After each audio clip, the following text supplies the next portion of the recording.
இந்த வீடியோ நான் இப்போ அப்லோட் பண்ணியிருக்கணுங்க. But I am not feeling well for last 2 days.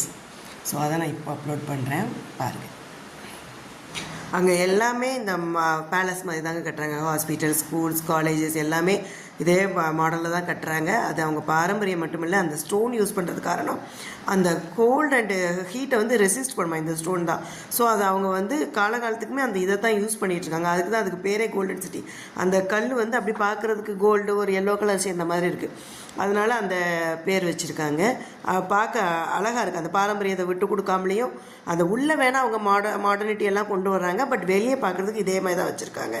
அதே மாதிரி அவங்களோட டான்ஸு, கல்யாணம், கல்ச்சர் எல்லாத்துலேயுமே வந்து நாட்டுப்புற கலைகள், நம்ம ஊரில் நாட்டுப்புற பாடல்கள் எப்படி படித்து டான்ஸ் ஆடுவோம் அதுக்கு தான் ஆடுறாங்க.